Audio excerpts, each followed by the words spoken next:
Welcome to our press conference. For today, we have House Ad Hoc Committee on Marawi Rehabilitation and Victims Compensation Chairman and Lanao del Sur, 1st District, Representative Zia Alonto Adjong, and One Rider Party List, Representative Rods L. Gutierrez, one of the members of the 11-man House Prosecution Panel. Before you throw your questions, let us allow our honorable guests to give their short opening remarks. Bismillahirrahmanirrahim. Assalamualaikum warahmatullahi ta'ala wabarakatuh. Magandang umaga po sa ating lahat. I would like to thank our media partners for joining us here in today's press briefing.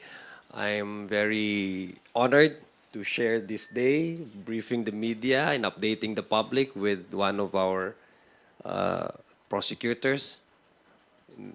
Impeachment. So we are looking forward to your questions. Maraming salamat.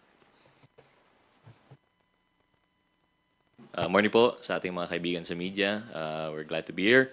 I'm sure there will be more questions as our stories develop. Hope we'll be able to enlighten and answer most of them today. Salamat po.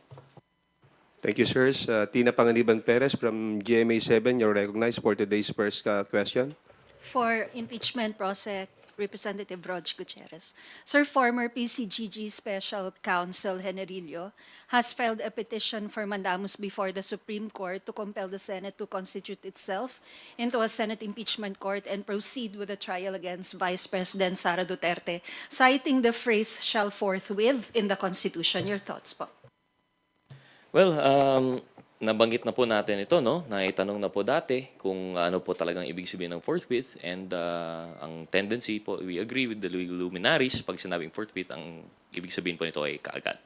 Kaagad-agad. So, in line with that, I guess ito, yung taong bayan na po mismo, or at least one interested party, nag-file na po ng mandamus.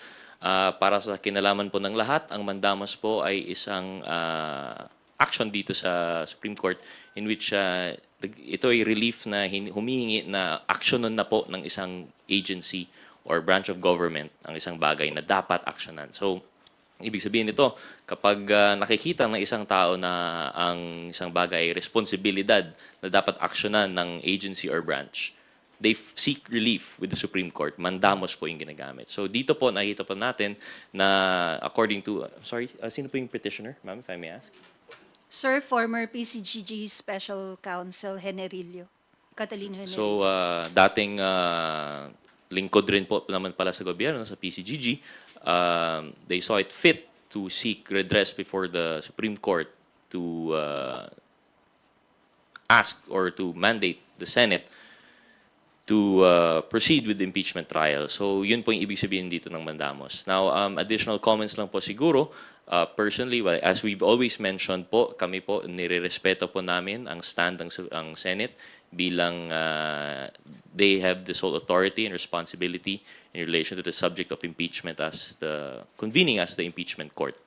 Ngunit, as a personal opinion, ako po, naniniwala po dun sa panig ng ibang mga luminaries na yung forthwith provision ng Constitution would mean agad. And I think that's what the Mandamos petition is talking about. And so I would tend to agree with that petition po. Sir, kumusta na po yung preparations ng prosecution panel? Ongoing naman po. Admittedly, there are difficulties in the sense na dahil hindi pa po gumagalaw yung Senado, wala pa pong rules, hindi pa po namin alam more or less kung ano po mangyayari or what kind of proceedings they would require. So, as out of abundant caution, ang ginagawa po namin sa prosecution team ay general preparations for all scenarios po. Whether we're talking about yung timeline, whether we're talking about which processes would be allowed and disallowed, whether the help or the engagement of external counsel would be allowed, we're preparing for all situations po. Admittedly, kapag gumalaw na po yung Senado, at least preliminarily, at least regarding to the rules, kapag meron na po tayong mas idea kung which processes would be adopted from yung rules of court, which processes would be dealt without, I think that would be easier for us in the part of preparation. But in the meantime po, general preparation po yung ginagawa namin. Sir, still for Kong Rog, on another topic, kasi may sagot po si Representative Pantaleon Alvarez sa comment nyo on the case he filed about the budget.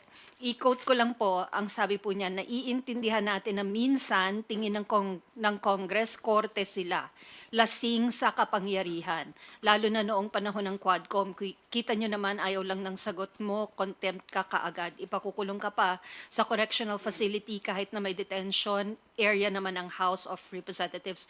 Pero tandaan natin, judicial power belongs to the court and not to Congress. Dito ang nangyaring krimen, nag-insert sila ng mga numero na iniba yung ibig sabihin ng legislative document. Go And ahead, this was in relation to our statements po, no? From previous press con. Tama Yes, po ba? sir. Well, we respect siguro po the opinion of the good congressman.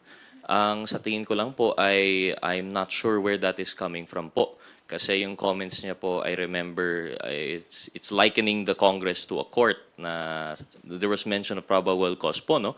Pero if I recall our statements correctly, we were talking about yung personal motivations that might accompany it, the timing of the case. Hindi pa naman po kami dun sa merits of the case itself. So wala naman po kaming sinasabi dun sa probable cause. At least ako personally, yung if I recall correctly, yung binabanggit ko is the timing of the filing of the case. Bakit na ngayon lang po?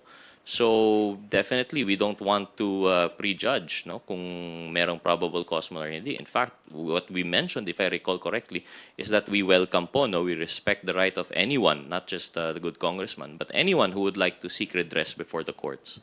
So tama naman po yung ginawa niya. It's just that we don't agree. Personally, I don't agree with the mode, and I don't agree with the timing po, no? I mean, there was just doubt regarding that. But then for that response po, no, I feel like nalilihis po ulit yung issue instead of answering it head on po, no? But again, we respect it. So at the end of the day, nandun naman po yung kaso na file na po nila. So if we're going to talk about the merits, let's just see what they decide na lang po siguro. Sir, you mentioned yung timing. May sagot po siya doon. Ang sabi niya, nalaman lang nila yung insertions January 18, tapos pinag-aralan nila yung issue, but they were able to come up with a complaint within 2 weeks. Opo. So if that is the answer to the timing, then I suppose we take their word for it. We don't want to color it with any malice or bad faith po, no? We take the statements as it is. Yung sa akin lang po, it's just that the timing that it would come out after the news of the impeachment, yun lang po naman yung nahitanong po namin dito last time. And it's not even about probable cause po, no? Yung tanong lang po namin talaga is just the timing in general. But if more importantly, if satisfied po yung taong bayan sa sagot na yun, then I guess we'll take it for as it is po, no? On face value. Thank you, sir. Thank you, Tina. Mela Lismoras from PTV4. Hi, good morning po, Kong Zia, Kong Rog. Unahin ko lang po kasi naka-calendar na nasa house calendar na sa website yung TRICOM hearing bukas. May I just ask, ano po yung susunod na magiging hakbang ng House TRICOM kaya sakaling magpatuloy nga hindi pagdalo ng social media influencers and vloggers na nauna ng hinaina ng show cause order ng committee? And just to highlight, bakit po ba mahalaga yung pakilahok nila dito nga sa nagpapatuloy na investigasyon? Meron natang show cause order na those invited guests who did not appear on the second committee hearing. So if there's no valid reason for their absence again this time, baka umakyat na yan sa siya nag-show cause order and then baka isupina na sila. I think the issue that the TRICOM is now discussing is very much important kasi ang age po natin talaga ngayon is it's information technology and we are using the internet as a space to exchange ideas and inputs. And sometimes, lalo na pag ganitong campaign period, talaga nagagamit ito to propagate fake news. I think all of us should agree that we need to regulate this, the dissemination of malinformation, disinformation. And the invited guests who are supposed to appear in last committee hearings are very active in the online discourse. And we hope that we can get some inputs that they might like to share to the committee so that we can formulate a much enabling law that would really reflective of the need to regulate itong open space in the internet. So, sa akin lang, it's not really an issue. There's no reason for them to skip again the committee hearing. Dahil ito naman ay pinapakinggan naman natin ng lahat ng punto. No? Hindi naman we're not actually running after these bloggers. We just hope that we can give them the proper venue where they can actually share their inputs, and so that we can also propose a legislation in order to regulate, to counter the propagation of this hindi mo mapulis na paglaganap ng malinformation and disinformation. Why is it important? Because democracy should be based on the information should be based on actual facts. We have to provide the public with accurate information so that they can derive a well-meaning opinion. Hindi dapat based on something that isn't true.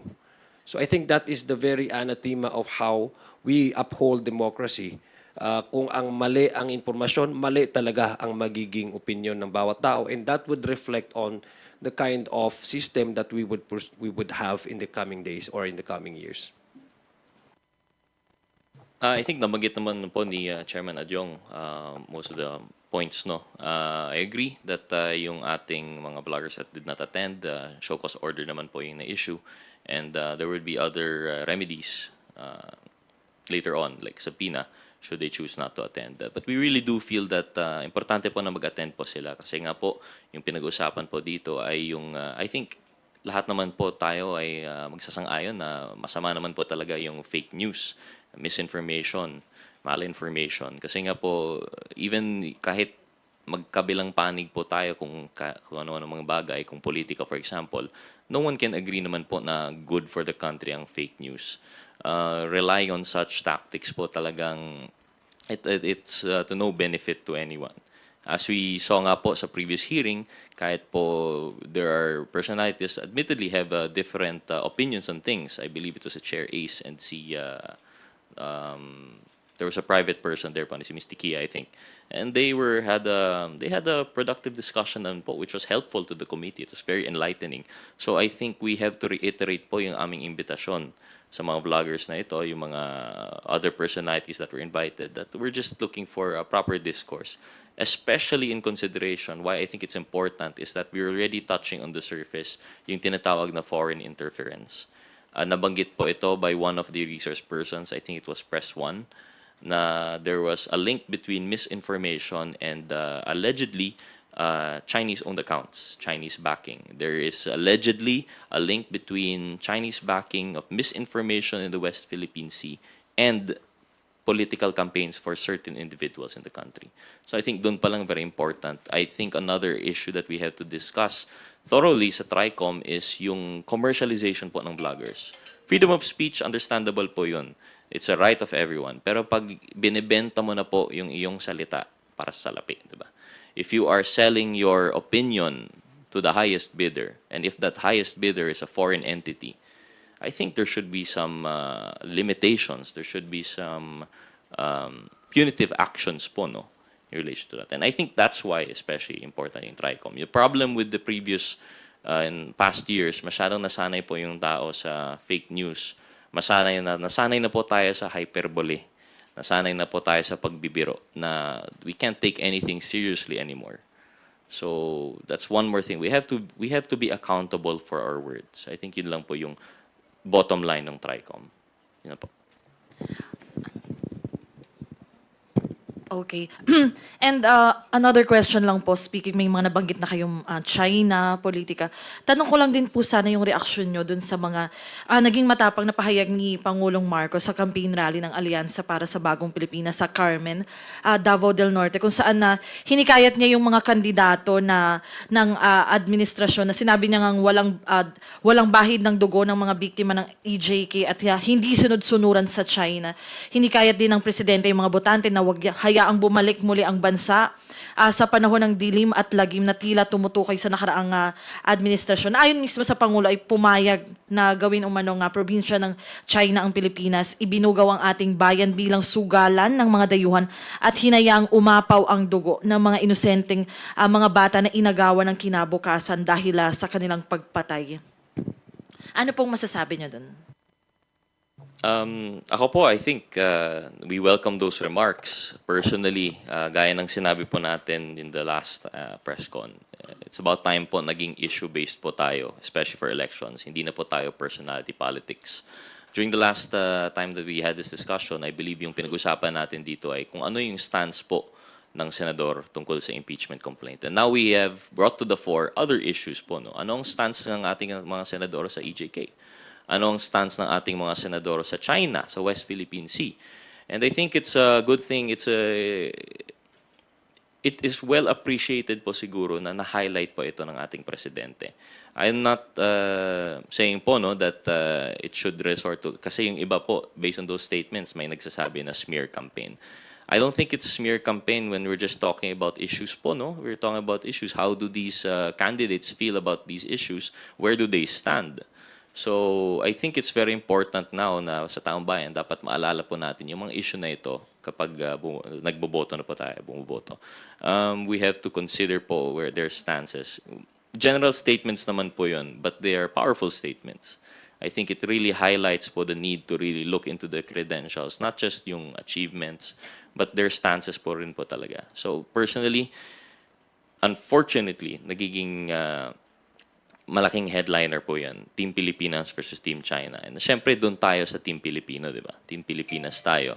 So, suriin po talaga natin kung ano po talaga yung stance natin. There will be a lot of campaign promises. There will be a lot of statements na he said, she said. But at the end of the day, saan po talaga sila talagang nakatayo? Yun po, I guess, yung issue doon. But in addition to that, I think the president is coming from a position where the effects of these bad policies, the effects of this are still, we still continue to feel it. No? Being the president, meron naman siyang access doon sa nagyari na mga policy na hindi talaga epektibo. So I think that's where the president wants to be very clear about it na there are certain issues and policies before that we've, up to now, nakikita natin yung effects, yung effect ng West Philippine Sea, the aggression of China against our fishermen, at sa Coast Guard, the effect of the POGO in the previous administration, ngayon, hanggang ngayon, niraramdaman natin yon at marami pang iba. No? So I think the President wants to track a direction where these senators these possible senators, no, and mga candidates, would have to really draw the line whether they want to pursue his administration's policies of, number one, we can curb illegal drugs and illegal syndicate without even making so many bodies lifeless in the streets.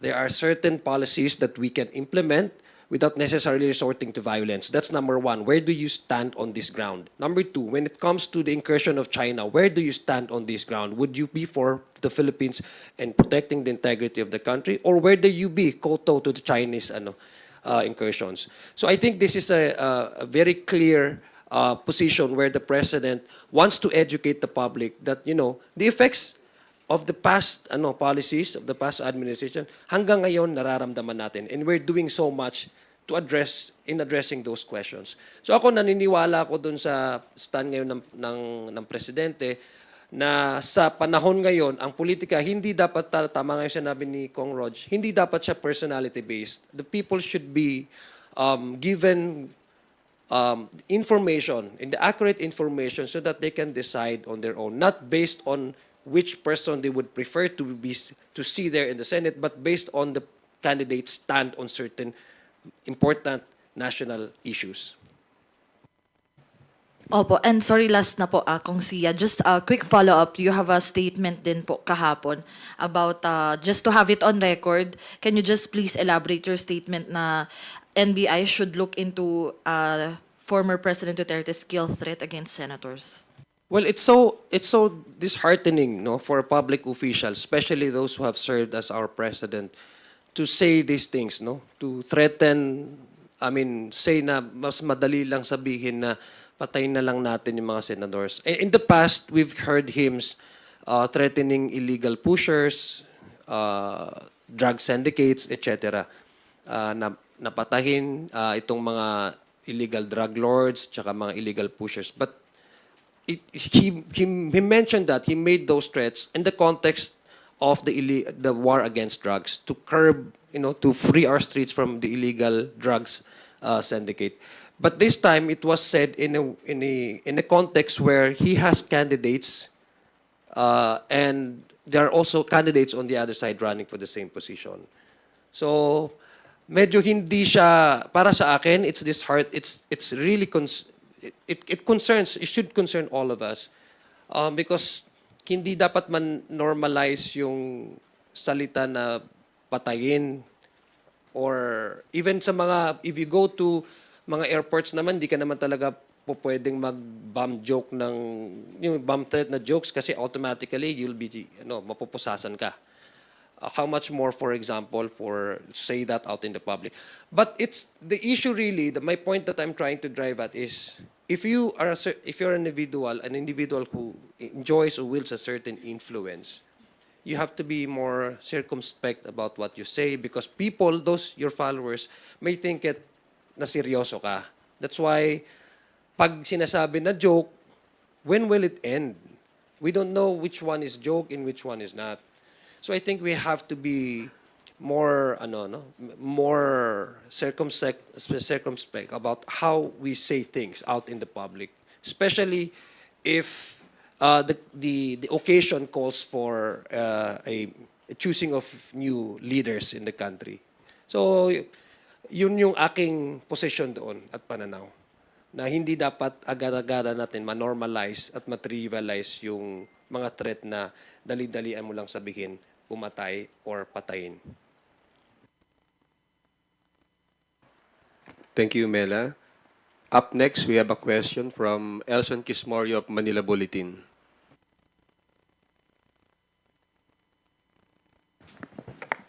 Hello, Kongs. Good morning po. My goodness. Reaction lang po, according to the latest results of the Tangere survey, 73% of Filipinos daw would prefer na humarap si Vice President Duterte sa impeachment trial. So that's like 3 out of 4 Pinoys. Your thoughts po? I think it's a true reflection na lang po, no, siguro. Nandiyan na, may survey na po na that doesn't speak po siguro on the support or not of the impeachment. It just really speaks about the trial itself. Kung gusto ng taong bayan ay magkaroon na tayo ng trial. The issues are very clear, the questions are clear, and I think all we need now are the answers and the proper venue that they have always sought. As mentioned before, these issues, hindi po yan bago sa atin. We've had our hearings in the budget. Hindi naman po na we were not afforded the opportunity with the appearance and the answer. We had our good government committee. Didn't afford us also yung appearance and answer. Not the proper venue daw po. When it came to the Quad Committee and questions on certain aspects of the EJK, did not appear, or when she appeared, hindi po the proper venue. It chose not to take the oath. All of these roundabout ways, only to say po na parang hindi po yung proper venue. Ngayon po, we have the opportunity. An impeachment court is the proper venue. 73% of the Filipinos agree that this is the venue. Dapat na po siyang tumayo dito and to answer these allegations and to finally put to rest all of these allegations. Whether ako, personally, of course, as part of the prosecution, I believe in this case. I believe that we can establish guilt. But for most of the Filipino people, whether we succeed in establishing guilt or not, at least to clear the air already po, stand and be answerable for this. And I don't know if that survey would have any effect kasi as it stands, nakalimbo pa po tayo, hindi po nako-convene yung impeachment court. But I think that's just to be expected po yung survey results. Wala namang may gusto na may tanong na hindi na isasagot po, no? I think it's very clear to the Filipino people and we want answers. Yun lang po. In addition to that, I think in the bar of public opinion, it validates why the House of Representatives says most of us, most of the all the members of the prosecution that it has to be the impeachment trial has to proceed, no, as what the framers of the constitutions say, no. There's a difference between how do we quantify, how we define in actual term, no, in actual timeline, yung word na forthwith, no. I think the framers of the Constitution, as supported by this 73 survey, says that impeachment trial is so important that it has to proceed without any delay. So nagsasabi lang yan, it only validates what the Constitution says na forthwith without any delay. Again, but again, we still maintain our position that the House of Representatives, with our prosecutors, will work according to the timeline that would be set by the Senate once they convert the institution itself into a impeachment court. Thank you, Elson. Is Rosalie Cas from UNTB here? Lumabas. Okay, we will just entertain first the questions from Earl Tobias of IBC 13. So, good morning, Kong Zia, Kong Rog. Hi po. Kong, sundan ko lang po yung tanong ni Ate Mela. Kasi this morning, sa mga prominent na international broadsheet, headline po yung threat ni former President Duterte. Hihingi lang ako ng reaction, sir, na kasi sabi ni Kong Joel nung nakaraan on BP Sara's side, dun sa threat naman versus our Pangulo. Sabi niya parang international embarrassment yung nangyari dahil nasulat nga sa mga broadsheet yung naging threat na ni VP Sara. And now, former President Duterte naman has these threats and nandito ngayong looming election season. So ano lang po yung reaction as a lawmaker na this is the kind of traction na nakukuha sa Pilipinas, specifically this season of the time? Yung nga sinabi ko, that's why it's disheartening eh. Kaya nga sinasabi natin, we have to be circumspect about the things that we say out in public. Kasi in the first place, kung naka-attract siya ng negative attention, it's because of the statement in itself is negative. 'Di ba? Ano bang purpose mo doon? Ba't mo sinabi 'yon? To not only threaten candidates. Of course, we're in a generation that the information is so fast that it travels faster than the speed of light. So naturally, that would really land on print and on news, online news. So kaya nga sinasabi natin, sa mundong ito, hindi lang tayo ang nag-uusap-usap because of the information sharing and the globalization. One news from one certain part of the world will travel fast to another country. So I guess it's a matter of holding ourselves not only accountable to the things that we say, but we have to choose our words correctly, no?